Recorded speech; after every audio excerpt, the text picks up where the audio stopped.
না আমি আর উত্তরে দেব না। না প্লিজ তুষার ভাই না থ্যাংক ইউ। জ্যাকব সাহেব কে ছিলেন এখানে লিখেছে যে উনি এটা লিখতে তারপর লিখেছে। আমি বলতেছি জ্যাকব সাহেব এটা লিখতে আপনি লিখেছে। শেষ করেন তারপর আমি বলে দিচ্ছি। জ্যাকব সাহেব এটা লিখেছে, আপনি আমরা এই কথা সামনে বলেন, লেখা আমরা বলতেছি আমাদের স্বাধীনতা, বাংলাদেশের স্বাধীনতা, আমরা প্রকৃত স্বাধীনতা 36শে জুলাই পেয়েছি। এই স্বাধীনতা যে ইন্ডিয়ার ড্রাফটেড স্বাধীনতা, এই সংবিধান ইন্ডিয়ার ড্রাফটেড, এই আমাদের কি ডিক্লারেশন? আপনি একটা কথা কেন বলছেন না? ব্যারিস্টার আমিরুল ইসলাম জানাতে মিথ্যা কথা বললো। তাহলে জ্যাকব সাহেবের এই বই আওয়ামী লীগ অন করলো, শেখ হাসিনা অন করলো, আজ পর্যন্ত কোনদিন এই বইকে কেউ লেখলো না, আপনিও লেখেননি, কেউই লেখেনি, যে কথাগুলো মিথ্যা এবং কেউ বললো না। আমরা সবসময় বলতেছি কেন এবারে নির্বাচন আলাদা, 70 মিথ্যা কেন? গত 53 বছর যে মিথ্যা গিলানো হলো মুক্তিযুদ্ধের নামে, যে প্রতারণা করা হলো, ইন্ডিয়ার যে কলোনি করার চেষ্টা করা হলো, আমাদের এটা করদ্রাষ্ট্র করা হলো, সেই বিষয়ে হচ্ছে আমাদের কথা। এবারের ইলেকশন সে করদ্রাষ্ট্র থেকে মুক্তির ইলেকশন।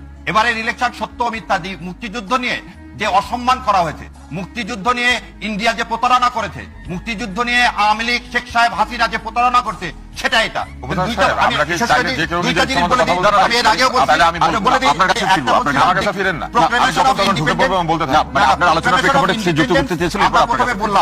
আমি আর উত্তরে দেব না। প্লিজ তুষার ভাই না থ্যাংক ইউ।